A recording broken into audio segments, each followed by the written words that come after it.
Salam di dalam kasih Allah Maha Rahim, Bapa, Anak, dan Roh Kudus, bagi saudara-saudari sekalian. Damai sejahtera Allah kiranya menaungi kita semua. Kita berjumpa lagi dalam renungan masa raya Paskah GKI Rawamangun di dalam tema besar Kebangkitan Kristus Menggerakkan Rekonsiliasi dan Persatuan. Renungan hari ini Kamis 2 Maret 2023 didasari Injil Matius pasal 4 ayat 5-7. Lalu iblis membawanya ke kota suci dan menempatkan dia di pinggir atap bait Allah. Lalu berkata kepadanya, "Jika engkau anak Allah, jatuhkanlah dirimu ke bawah, sebab ada tertulis, mengenai engkau ia akan memerintahkan malaikat-malaikatnya, dan mereka akan menatang engkau di atas tangannya, supaya kakimu jangan terantuk pada batu." Yesus berkata kepadanya, "Ada pula tertulis, janganlah engkau mencobai Tuhan Allahmu." Berlawanan.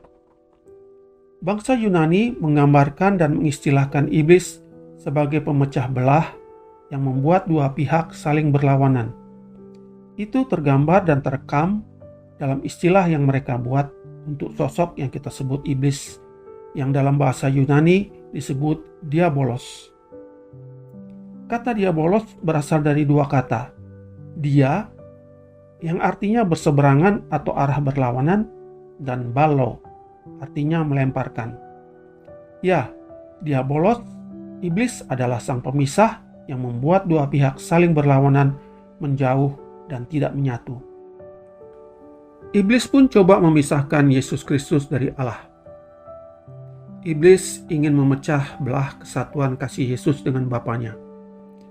Caranya dengan menggoda Yesus untuk membuktikan bahwa Bapanya benar-benar mengasihi Yesus sehingga akan melindunginya dari celaka.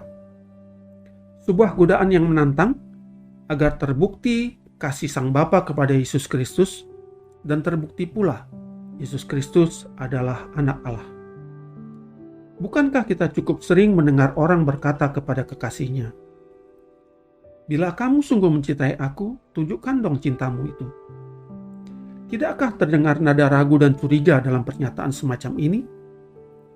Atau seorang anak yang melakukan hal-hal buruk agar mendapat perhatian dari orang tuanya, sebab anak itu merasa tidak disayangi oleh orang tuanya. Dengan bersikap buruk, ia ingin mendapat jawaban tentang kasih sayang orang tuanya kepadanya. Sayangnya, orang tua lalu merasa anak itu sangat nakal, memarahinya dengan sangat, bahkan menyebutnya sebagai anak kurang ajar. Dampaknya, anak itu semakin jauh dari orang tuanya dan demikian sebaliknya. Kedua pihak mengambil kesimpulan sendiri-sendiri dalam kemarahan, lalu saling menjauh berlawanan. Mari kita mengingat jawaban Yesus kepada iblis diabolos itu. Jangan mencobai Tuhan Allahmu. Kasih sayang Allah tidak perlu dipertanyakan dan diragukan. Alam semesta ini menunjukkan pemeliharaannya yang begitu indah bagi seluruh ciptaannya, juga bagi kita. Jika itu pun belum cukup untuk meyakinkan kita, pandang dan ingatlah salib Kristus. Pada salib itu, Allah menunjukkan kasih-Nya yang sempurna penuh bagi kita manusia, manakala Yesus Kristus, Sang Firman Allah yang menjadi manusia, tergantung di sana dan dalam doanya terpancar anugerah yang memperdamaikan Allah dengan manusia. Ya Bapa, ampunilah mereka, sebab mereka tidak tahu apa yang mereka perbuat. Pokok doa hari ini. Berdoalah bagi kesatuan hati dalam kehangatan kasih sayang keluarga saudara. Doakanlah relasi antara anak dan orang tua di tengah keluarga di jemaat kita.